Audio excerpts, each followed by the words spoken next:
Good morning, everyone. Welcome back to Coffee and Grace, where everyone loves coffee and we all need God's grace. Today, same cup as yesterday, different coffee. Today I have regular instant coffee and hazelnut cream.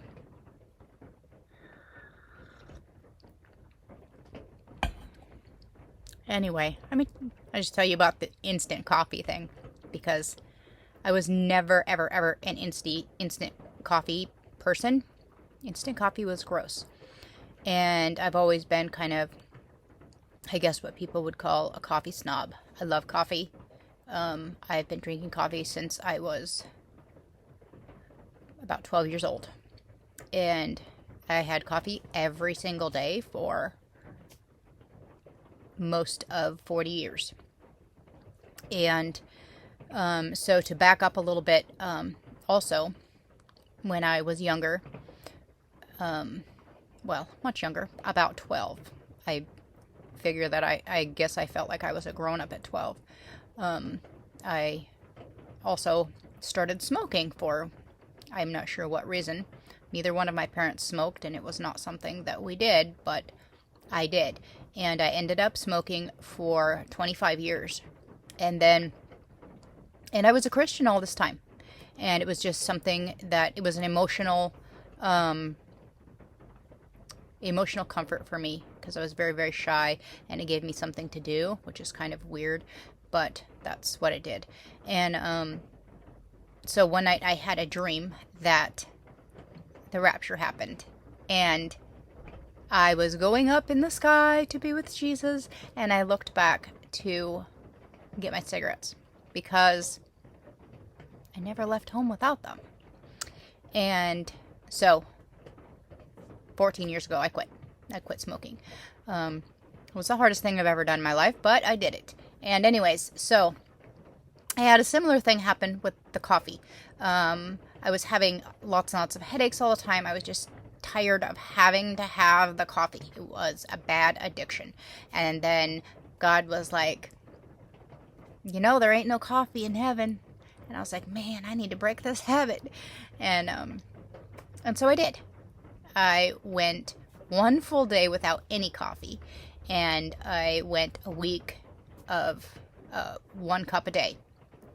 And I did have a severe migraine during that time. I did not feel well for an entire week, but I got through it. And to this day, except for maybe 1 or 2 days, it's been a couple months now, I've only had 1 cup of real coffee a day, and I have to limit myself by making an instant cup of coffee, because if I make a pot of coffee or I make 2 cups of coffee, it's hard to make just 1 cup.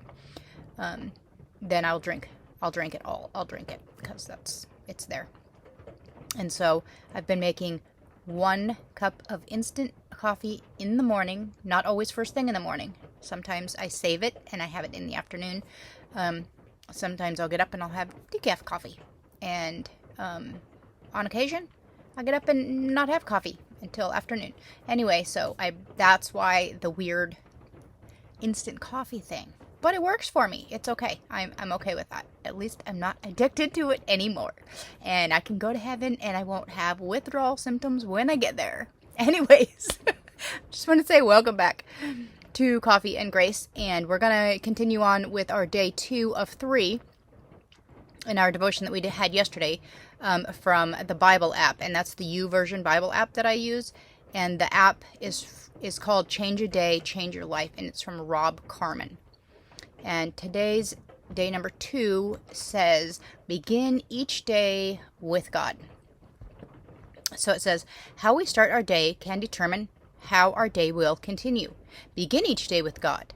Experts say you can condition your whole day by the first 5 minutes after you wake up and the last 5 minutes before you go to bed. As the psalmist says, praise the Lord in the morning and in the evening. I decided not to immediately get up each morning upon waking. Instead, I would spend the first 5 to 10 minutes connecting to the presence of Jesus Christ, dwelling in the presence of the Most High. To dwell means to take a habitation, to live. It is not to actually it is not to casually show up. We must want the presence of the Lord every morning. We must invite the presence of Jesus Christ into our room and into our hearts when we wake up. Our physical body picks up debris every day. That is why we take daily showers. Similarly, our soul picks up debris every day. Little aggravations, unforgiveness, anger, anxiety, all of these need to be removed from our soul. We must leave those things behind at the end of each day.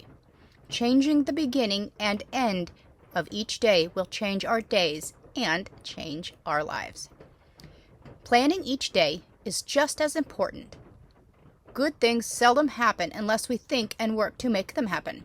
We must trust God for his guidance. Ralph Waldo Emerson, one of the greatest thinkers in American history, said, "All I have seen teaches me to trust the Creator." Sorry, there's a spider crawling across my desk. Okay. Let's see. Ralph Waldo Emerson, one of the greatest thinkers in American history, said, "All I have seen teaches me to trust the Creator for all I have not seen." We plan, but God directs our steps. We must ask ourselves, what is most important to do and accomplish today? Wake up with God, go out and do your best, and trust that God will work it out. He directs our steps. That is such a powerful declaration from God. And the verses today, Psalm 92:1. It is good to praise the Lord and make music to your name, O Most High, proclaiming your love in the morning and your faithfulness at night. That's 1 and 2. And then Psalm 91:1. Whoever dwells in the shelter of the Most High will rest in the shadow of the Almighty. And Proverbs 16:9. In the hearts, humans plan their course, but the Lord establishes their steps. And so I really liked that devotion, reminding me again that being positive in the morning, first thing, and thinking of God first thing in the morning. He is the reason why we're here on earth. He is the reason why we exist. And to just blindly wake up and go about our own business is pretty selfish, and we've all done it. Have been days, probably gone the entire day without thinking once about God, without thinking once about why we're here and what our purpose is and who created us. And it kind of seems silly that we would do that, but we do, and we all do it, and we do it quite often, probably. And the author says that he doesn't get out of bed when he wakes up. He goes ahead and starts thinking about God and inviting God into his day. And some of us can't do that. If I was to stay in bed and start thinking or praying, I would be fast asleep again. And so I get up, and I usually go do my morning bathrooming things and whatnot, because I have to go outside to the outhouse to do it. And so I get up and I go do that stuff, and then I'll usually feed the dog, and I'll get things situated so that I can have a calm time with God. And so I'll have my coffee or my tea and just get everything settled so that I can have a good amount of time, and sometimes it's 15 minutes, sometimes it's 2 hours, whatever the day allows. And then at night, I try to be thankful before I go to bed, and thankful for my day, and thank you, and prayers for everyone. And I'd have to say more often than not, I usually probably miss that one. But in the mornings, I'm pretty good about my morning devotions most every day. And then I have my prayer notebook, and the first thing I do in my prayer notebook is write at least 3 things I'm grateful for. And then I'll write my prayer requests, and then I'll look over like once a week, I'll look over my previous prayer requests and see if there's been any answers. And a lot of times there has, and that's very, very encouraging. And sometimes I will just sit and meditate and soak in. Sorry, my computer just went blank. Okay, there we are. I think we're back. Yes, okay. Anyway, yeah, sometimes I'll just sit and think and listen. And so, yeah, remembering to start our day and end our day with God and invite Him into each day with us and plan accordingly. Like we said yesterday, leave time available for God to work in your life, to speak to speak to you, and to make what did we used to call them?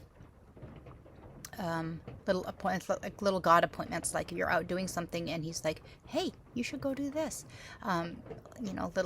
Little things that come up that He wants you to do. So, anyways, thank you so much for joining me again, and might be back tomorrow. We'll see. We'll see how it goes. I'm just working on today, and I'm doing my best for today, and we'll see what tomorrow brings. And well, thank you all for watching, and I'll see you back next time. Bye.